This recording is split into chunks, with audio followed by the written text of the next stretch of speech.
to your culture. Bro, That's a difference. bro, We're not driving around acting more like hit we music in the top 100 created than there is rap music. mariachi music, sir. Bro, are We're you not kidding doing me? that. Corrido We're not music doing is that. way more popular than rap music right now. Who? Corrido music, Peso Pluma. Exactly. I've never heard of it. I've never heard of it. That, Then you do don't y'all, listen do to y'all the hear top this, family? 100. Do y'all hear this brother trying to tell You us don't something listen else to is the not top more popular 100. than our hip hop? Are you serious? Who's the most popular rapper right now? Tell me that. Are you serious, brother? I don't. If I'm being honest, brother, I don't pay attention to tethers that be rapping. Exactly. Exactly. I don't pay attention to Most tethers that be popular rapping no more, rappers, brother. If bro. they're It's not all foundational, Mexican music and country. if they're not a It's foundation of Black American, I'm not paying Mexican attention and to it. country, bro. You're What, crazy. brother? We invented Look country up, music. What are you talking look about, up corridos. Look brother? up Look up Brother, Peso Pluma, I bro. can't They're in the look up top something 100. that Apple Music. I can't Apple look up Music Hey, top something 100. that I don't know about. hey, I'm not interested. Crazy. Gunna's the only one that hey, like host, Lil hey, host. Baby Go and Let me Gunna chime in real barely quick. fucking make a fucking go ahead. Hold on. 10. Hey, Jay. Hold on, hey, Jay. Go ahead. the flannels. Well, you know, we call them penalties, right? Mm-hmm. The essay started that. The Lone Sox, the Cortez, we started that. They did start they was wearing the Pendletons before we was. We took it, you know, we put fashion on it. You feel me? The Lone Sox, the Nike Cortez, we started that. That's We a started fact. that. I know we did. That's a Yeah. fact. The way they dress today, they didn't dress like that in the 70s and the 80s. I'm 53 years old, you know what I mean? So they did start the flannels. They used I to wear agree their with pants. this, man. I Hey, agree. yeah, y'all used to wear y'all I think the pants up to culture, y'all chest. I think they bounced off each other. Yeah, But you we don't. But did. here's the thing: you don't see us really doing it. If we do it, we add our style to that. Yeah, That's we the whole did. Yeah, difference. yeah. We The didn't way wear it the same like y'all wore. We were nah, we actually didn't. fresh when we did it. We right, we didn't. We now they was fresh too. They was creased up. They was doing their thing. I'm gonna give them that. You know, way back But in the it day, ended up combining. Look at Kendrick they stayed. Lamar. But what it is like the Zoot suits, right? They say they started the Zoot suits. That's not true. We That's started not that. true. That's not true. I That's not agree. true. Harlem. Yeah. Yeah, exactly. We started the Zoot suit, but the flannels, yeah, they did start that on the West Coast. That was their thing. We wore them too, but not the way that they wore 'em. But they started like, you know, the street fashion. They did do that, but the long socks, Who the started Nike Dickies and Cortez, Ben Davis? yeah, huh? You said what? Dickies and Ben Davis and Carhartt. That But was Dickies, Mexicans too, because they were yeah, workers. That was yeah, workwear. exactly. That was for everybody. Everybody wore that. They just wore them in different ways. Uh, uh, uh. But yeah, y'all started the flannels, but the style that y'all have today is all us, all I of it. wouldn't say. I think they bounce off each other. And Yeah, you yeah. ask What I'm people, they No. think what I'm that. saying is the way the essay dressed today, that's all us. Back in the day, y'all didn't dress like that. Y'all wore 'em baggy, up to y'all chest, creased up. Y'all did that. You feel me? But we bounced off each other, but we put the flavor on it. I mean, black people got motherfucking flavor. I mean, that ain't no doubt. Like we got a lot of flavor from black people. I mean, I don't agree that we bounced I'm off talking each other, about man. disco. I'm We talking just took about We that did, to funk, another G level. funk. I'm talking about hey, hey, rap. hey, hey, homie, That's real. we did it in a sense, but that was just like a West Coast thing. You feel me? Yeah. We took a little something from them. You know what I mean? They Well, took I a got whole lot nothing from. but respect for your community. I hear what you're saying, brother, but brother, I'm from out here too, brother. I'm Yeah, 45 years old, man. I'm from out here. You know, I'm from Southern Cal. I trust me, I was here. I grew I'm up in from right, that. Tucson, Arizona. I'm 30 minutes from the border. right. Yeah, Yeah. All right. See, look, you 45. Where you grew up at? I grew up in the Inland Empire mostly, but I lived in LA as well. But I grew up in the Inland Okay, so Empire. look, you. So I got you by 8 years. 8 years. A lot of things that took place in eight Sure, years. You feel me? sure, sure, sure. But you know, just to be fair, they did start the flannels, which we call it the Pendleton. You feel me? Yeah. We rocked it Chuck different, but we Taylor's was did. ours. Chuck Taylor's was Taylor, ours. yeah, we did that. That's us. You know what I mean? The Hush Puppies, Hush the Croaker Puppies, yeah. Sacks. We were the Yeah, first ones out that's there wearing the yeah, house shoes out like they was fashion. yeah. Most definitely. We did that. That's a black thing. That's us. All The that belt I say, buckle, but the belt we did buckle. get something from me. We, The straight the who? brim baseball cap. The straight brim Yeah, baseball caps. You know, keeping your baseball cap straight. You know, you don't bend the brim. That was black Yeah, people. Yeah, we did. Even We even did even all that. even built. Jordans? Even, Come on. Fucking yeah, Jordans, fucking Air Force We Ones. took we hey, took I'm gonna That's put it all Jabot you like got. this. and made Jabot fashionable. The Matter of Jabot, fact, Chuck. Jason. Hey, matter of fact, Chuck Taylor should be paying us today. the corduroy, Absolutely. yeah, the corduroy slacks. We made that poppin'. I don't We know. did all I that. think that was white Who was skaters with the wearing corduroy. corduroy slacks? White people ain't made nothing popping ever. We made corduroy, as difficult as it was to wear corduroy slacks, we made that fashionable and poppin'. Fucking white people made the fucking suit.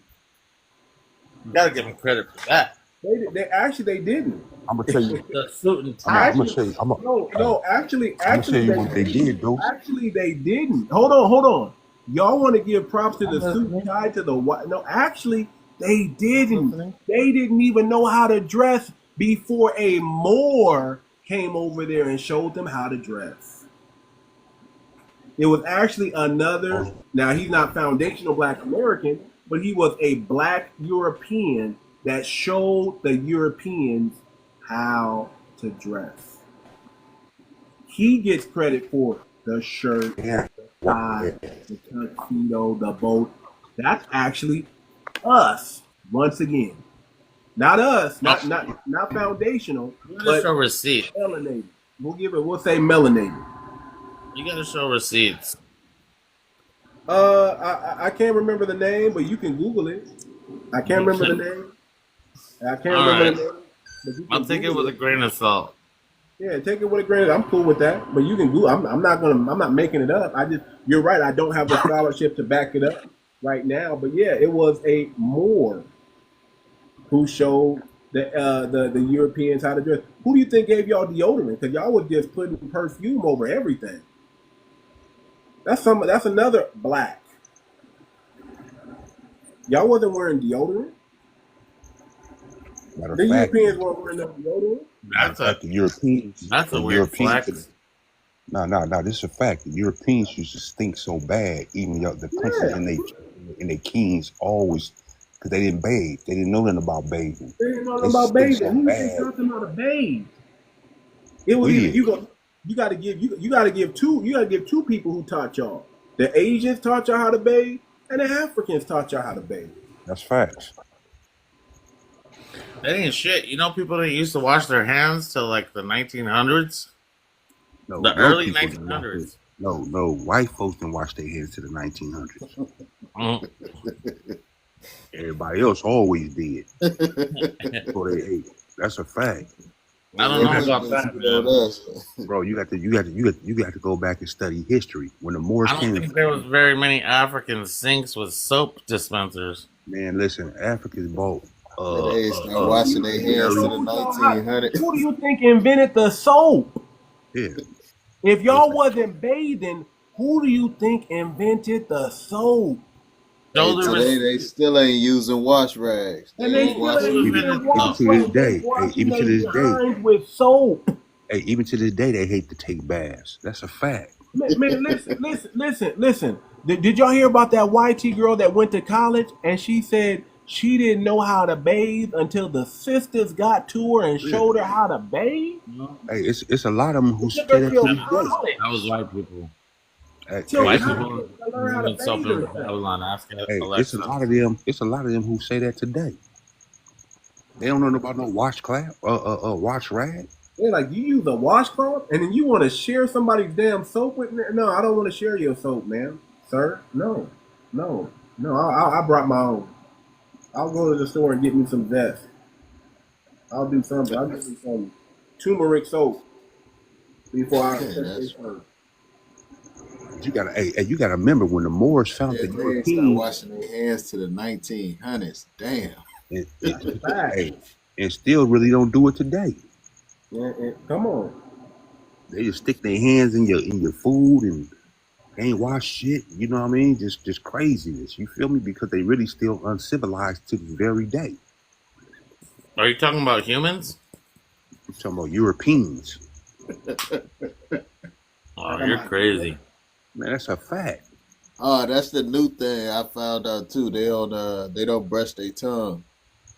Nah, they don't do that. They kiss that dog though. And smell like that wet dog too. They kiss that dog all day. Yeah. I mean, I think there's dirty people in every race and every country, and there's No, we can't do that every race, every country thing. We ain't doing that. I'm saying there's people in every place. Nah, we saying for sure, 100% for sure. The Europeans, motherfucker, something different. Well, I can see because that's not a battle I want to fight. Hey, so watch this. What are you? You Mexican? I have no stakes in that game. Yeah, are you Mexican? Yes. Y'all claim that y'all invented the lowrider too, and that's not true. I don't think we created the lowrider. Nah, though, huh? I don't think we created the lowrider. Hey, I think the lowrider was created in LA culture, and it was a mix. No. Well. To be honest, the white boy dropped his car first. He lowered his car before anybody, and everybody else we just took it and twisted it up, put the flavor on it. That's a fact. I be hearing a lot of Mexicans saying lowrider, that's their culture. That's not true. Really, the Mexican ain't really created nothing. Keep it real with you. But where's your receipt for that? Yeah, you can look it up.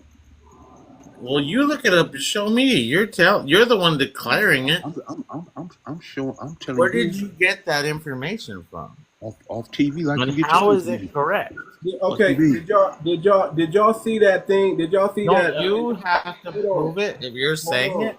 Hold on. Did y'all see Why do what I Trump, have to prove what you're saying? Hold on. Did y'all see what Trump said? He said Americans invented everything. Deflecting. Right? I'm not deflecting. I'm just bringing up some scholarship. He said Americans. You're bringing up a whole other thing. No, it ties in. America invented everything. What more can we invent? And then when he named off everything that Americans invented, it was everything that foundational Black Americans invented. And invented. I'm saying that Black people had a part in everything too. If y'all did. But I'm saying that they didn't. They weren't necessarily. Hold on. You're trying to give us a part. I'm not saying that they're not exclusively responsible for everything. Exclusively, I'm saying exclusively. You can't see that's the problem. That's why we have to gatekeep better, because y'all keep trying to crowbar and anchor yourselves into what we invented and what we've done. Now I'm agreeing with 𝗖𝗂𝘁𝘁𝗂𝘁. He said, "Hey man, y'all got the penalties." I'm gonna agree with him on that. I'm gonna lean on it. 8 more years of experience that he has over me, and I'm gonna agree with that. But what did y'all really invent? We created the blue jeans. Nobody was wearing blue jeans until we put them on. Right. But what did y'all make? What did you? Let's go like this. What did the Hispanic person or the Mexican person invent in America? Go. Besides the color TV. So I just posted it. Like, lowriders came from Mexicans. It's on Wikipedia. It's on Google. That's not true. Well, you know, when you talk about a lowrider, you gotta. You can Google it. Hold on, watch this. Millions of people. Hold on, bro. When you talking, contribute to that content. Hold on, watch this. When you talking lowrider, it's different steps to. Did you see what I posted? Hold on. Well, you ain't understanding what I'm saying. I'm saying the first person to lower a car was a white boy. And that became, as time went on, the hydraulics, the paint, and all that. That's what you consider a lowrider. But the first person to ever lower a car low was the concept come from a white boy. That's facts. We're going against hot rods by doing the opposite.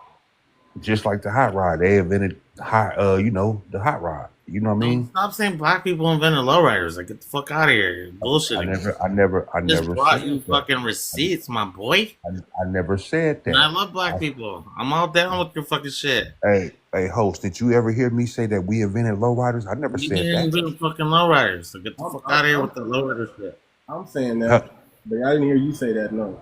Yeah, I didn't say that. I said the first person to ever lower their car was a white boy. That's what I said. Well, you're full of shit on that too. Show me your receipt. Where's your receipt? Where's your receipt? Where's your receipt? Hey, hold on. Show me a receipt. Hold on, I can say your mom did whatever, but where's the receipts? I just woke up. I'm not finna get up and go dig Show up me a receipt or shut the fuck up, bro. I'm letting you know that you're y'all ain't lying. invented shit. Because you're full of shit. But the color TV. You're That's full of it. shit. You're full of That's shit. it. Show me a receipt or shut the fuck up. Hey, I'm keeping it real with you. That's all. Even you don't got a receipt, hold bro. on. When I first said something You're about trying to talk down about my fucking culture. Hold on. And I'm not doing nothing but respecting and loving your culture. Hey, listen. So shut the fuck up, bro. You're a piece of shit. Hey, you don't have no culture, bro. Your culture is our culture. You're full of shit, bro. You're full of shit. Your culture is our culture, bro. I respect your culture. What are you talking about? And I respect your people. You ain't got no choice but to respect it. You can go fuck yourself personally. Hey, you ain't got no choice but to respect it. What are you talking about? Bro, alright, I'm done. Hey, our culture demands say respect. Whatever you want, bro. I'll stay quiet. Hey, you respect it every time you turn on your radio. You respect it. You feel me? Anytime you put on your clothes a certain way, you respect it. You ain't got no choice but to respect it. What you talking about? I'm telling you, when I said something about the lowrider that y'all didn't invent it, in the beginning, you agreed. You said, yeah, I never said we invented lowrider. Now you coming back saying something different.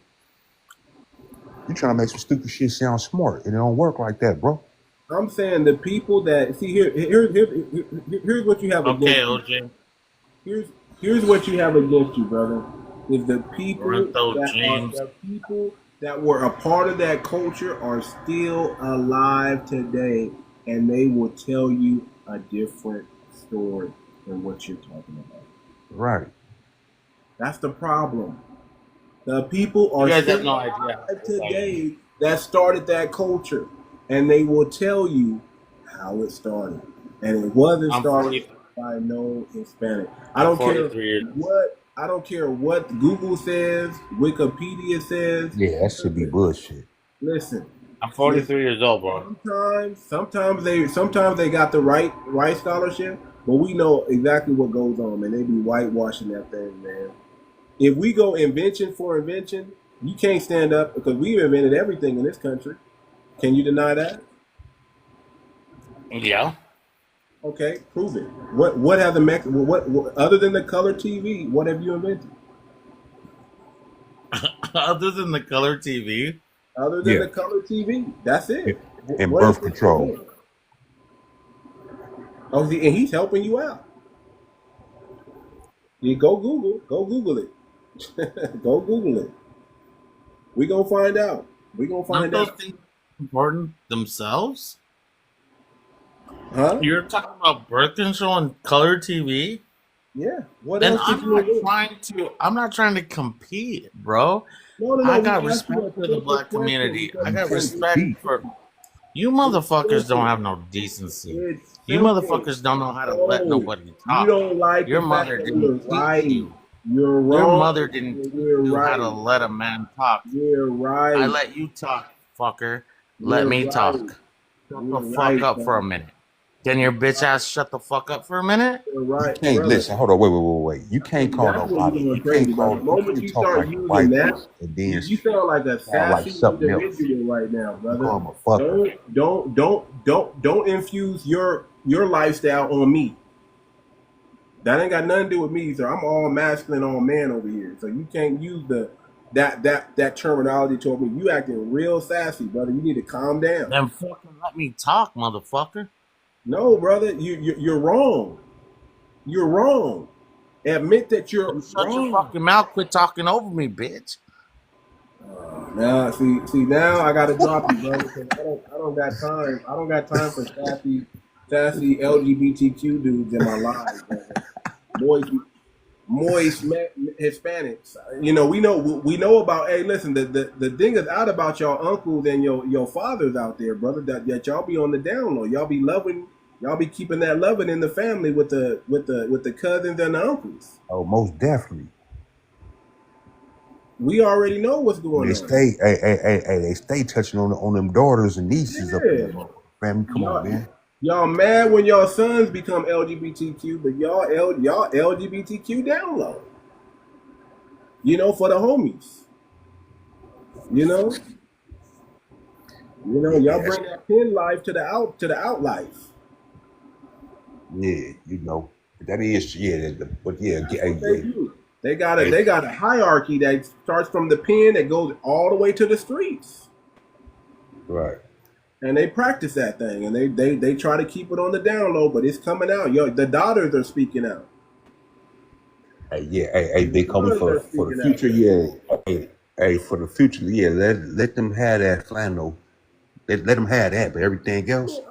I'm not gonna trip off. You know, I'll give. You know, we got to give them something. We got to give them something, but they weren't wearing it like we were wearing it. Nah, most definitely. But they weren't wearing. I was looking fly when I had a purple flannel, nigga. I was looking fly. Yeah, now they weren't wearing it. They wasn't rocking it the way that we rock it. You feel me? Yeah, I was rocking that thing, man. When I put like that purple flannel on there, it was the real deal. Yeah, like the Dickies, they wasn't rocking the Dickies the way we was rocking it. You feel me? They used to. You said it right. They wore their pants up to here. Yeah, exactly. Creased up with the belt buckle, everything out. Yeah, they was really, you know, with the button up one here and the wife beater and the shirt. That was them. We wasn't dressing like that. Yeah, that was their style right there. We put a whole flip on it. We did it our way, and today they do it our way. Yeah, today they dress like us. They talk like us. Everything is like us. Hey, if you close your eyes, you'll think it's one of your peoples talking to you. If you're not careful, you gotta listen for that accent, because they still got that accent, some of them. Yeah, you feel me? But if you close your eyes today, you'll think it's a brother talking to you. And open your eyes, it'd be a straight essay. Mm-hmm. Like, hold up, man, I'm confused. You feel me? But then I bend the corner and talk that mayate shit. That shit's insane to me. You can't walk, talk, and sound like a people and then disrespect the people. That don't make sense. You feel me? That's a fact. That's what I say. Like, you know, when it comes to them three letters, right? I respect they get down. They don't fuck with us. They don't act like us. They don't talk like us. I can respect that. I can't respect the motherfucker who sound, talk, and walk just like you and then claim that he hates you and listen to all your music. When he get in the car, he gonna call you a mayate. Get in the car and turn on your music. That's insane to me. That's exactly what's gonna happen. That's exactly what's going on. Yeah, that shit don't make sense. You feel me? No, it's it leads me to believe that y'all love us so much that y'all hate us. They want to be us. They want to replace us. That's what I'm saying. They love us so much that they hate us, that they hate theyself. You feel me? Yeah. So they spill they hating theyself on to us. Because that shit that they do don't make no sense. None whatsoever. Our culture is the most dominant culture there is. Even if you don't bring your kids to America, they gonna act like us. They're gonna imitate us. Our culture supersedes everybody else's culture because our culture dominates. Everywhere I travel and I go, you'll see somebody trying to have a black accent, trying to wear a hat like us, trying to dress like us, everything like us, everywhere I go. And it gets even worse when they bring their kids over here and they got the Indians. The Indians, when they raise their kids up over here, who do they talk like? Who do they sound like? They sound and talk like us. Asian kids too. You'll see Asian kids using the N-word, dressing like us, talking like us, rapping like us. Everybody's trying to imitate us when they get over here. The best thing you can do, and it's not even safe that way. The best thing y'all can do, and it's the not even claim that they safe hate because, you. but you have a better opportunity. You have a better opportunity of keeping your culture intact is by staying in your homeland. Right. Because the moment you come over here, your kids are gonna flip. Your kids are flipped. They us. They walk, Right. talk, act just like us. Hey, you know why? Hey, you know why? Because hey, you know why? Because it's something about us. You feel me? Hey, that's what the That's a Africans hate fact. too. Yeah, it's like hey, the African be like, man, it's something about these niggas. You feel me?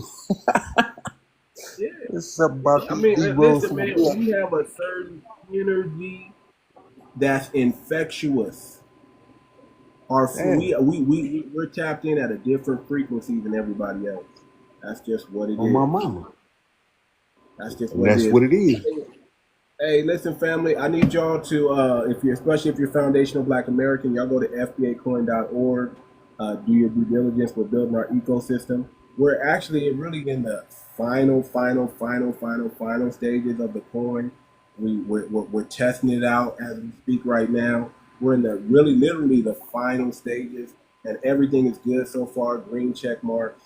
Listen, family. If you're FBA and you want to get into the Telegram, brother, you should get into the Telegram. Get into the Telegram, man.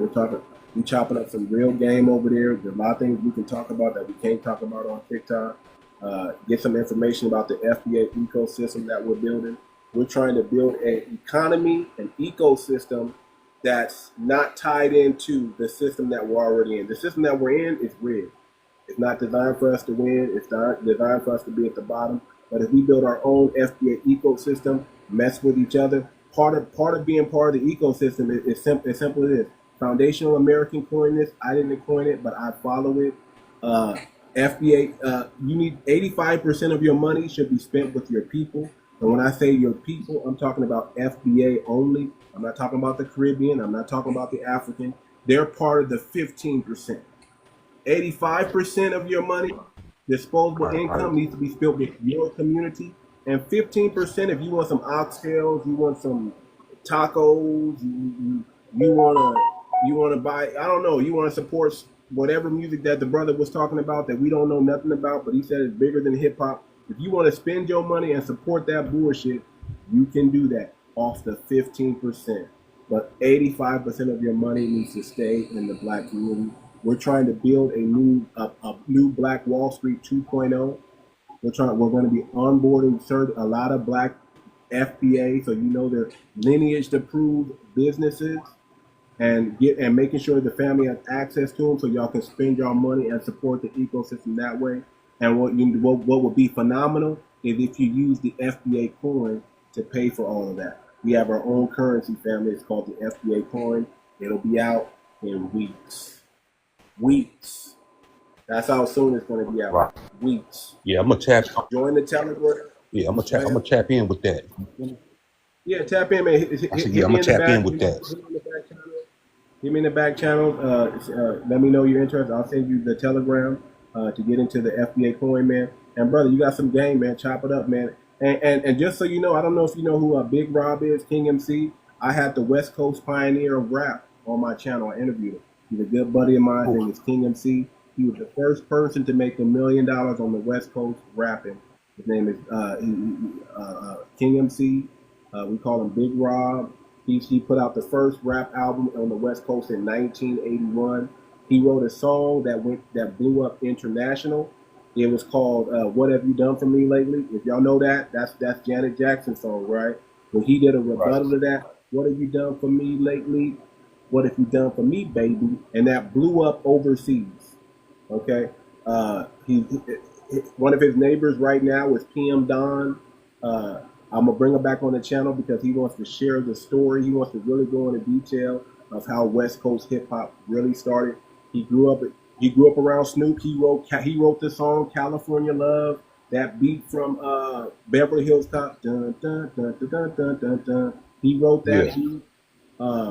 This brother got his hands in a lot of things, and he's still writing rhymes today He's still in the studio making beats today. Matter of fact, he was the very first person I ever saw. Everybody talks about Lil Wayne and all these other rappers that do this, but he was the very first rapper I ever saw go in the booth and spit a 16 off the top of the dome, no paper, no nothing, and he one took it.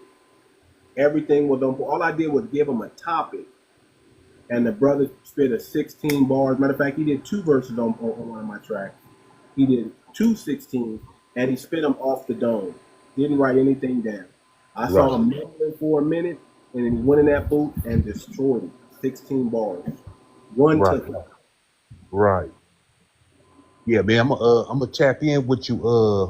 Cause I'm interested in what you was talking about. You feel me? Yeah, tap in with me, brother. We doing some phenomenal things. We're talking about building something good for our people. We don't just talk over here. We try to bring some action and bring some solutions to our community because we know we need it. Hey, that's why I be telling motherfuckers, man. Like it's been too much talking for too many decades. You feel me? That shit ain't getting us nowhere, man. We just talk and march. Fuck that shit. You feel me? What action? Let's put some action behind this shit. You feel me? Yeah, exactly. So we're trying to build our own system on the blockchain. We're trying to show people, introduce people to it, let them know that, hey man, this is the best system out, and this is how we're going to collapse time frame and build generational wealth for our people. We're going to have our own decentralized bank. Well, no longer will you have to beg YT for a loan. You can come to the bank of us, the foundational Black American coin, the bank of us, and get a micro loan from us so you can start your business. We want to support entrepreneurs. We want to support philosophers. If you are a thought leader, someone who has some real game and some philosophy, well, guess what? The YT people funded their philosophers. Why can't we fund our own? YT people funds their scientists. Why can't we fund our own family? Right. We need to make sure that we're doing that. The brother that made plastic into gasoline, we need to be funding him, and we need to make sure that that's used for the foundational Black American community first. The brother that turned water from the atmosphere and made drinking water, we need to make sure that we're funding that brother, and we're using that in our community first, and make our own people millionaires and billionaires instead of allowing the YT society to buy them out and take their invention and then use it for whatever they want to use and then say they invented it. So we want to make sure that we take full control and of our inventions and patents, and we want to support our own people, man. It's time, man. Y'all go ahead. Hey, the brother that made the gasoline, is he us though? I think he is. He's out there in Georgia. Georgia. You know, yeah, I think he is. I think somebody done verified him, but we don't know for sure. But we can find out. And even if he's not us, if that still needs to be something that we support and we bring into our community. Imagine if we had our own Black-owned gas station, and this stuff works for vehicles, not just lawnmowers and tractors, but work actually for automobiles. That's revolutionary. Especially if he's able to refine it in a way that it works for that it can power an actual car and any type of vehicle. Man, we need to hop on that and make sure that we capitalize off that. You know, we need our own gas stations. We need our own grocery stores. We need to be supporting our Black farmers. We need our own farm to the door type of delivery where people can get fresh meat, fresh food, none of this poison meat and pesticides and things like that. We need to start supporting our people like that because we have the ability to make our people millionaires if we want to. We control $2.1 trillion. You mean we can't point at somebody in our community and make them successful? Of course we can. We don't got to wait on the most definitely to do that. Right. We have the power. Yeah, man, do your thing. Yeah, do your thing, man. I can get up out of here, but yeah, I'm gonna tap in with you though. Yeah, tap in with me, brother, for sure. Definitely appreciate you, man. Oh yeah. All right. Hey, y'all. With that being said, man, I'm gonna go ahead and close down live today, man. Make sure you guys are plugged into the grassroots media, Professor Black Truth, Black Alpha Network, Vicky Dillard, and a host of others. Y'all make sure y'all tap in with me Too Much. We're gonna give you the game. We're gonna help you grow in this FBA community, and we're gonna build this FBA ecosystem, and we are going to thrive. You got anything you want to say real quick, Monique, or you fell asleep on us? Monique, you there? Okay. Hey, listen, family. Peace, love, reparations, and the blockchain. Y'all take care. See you next time.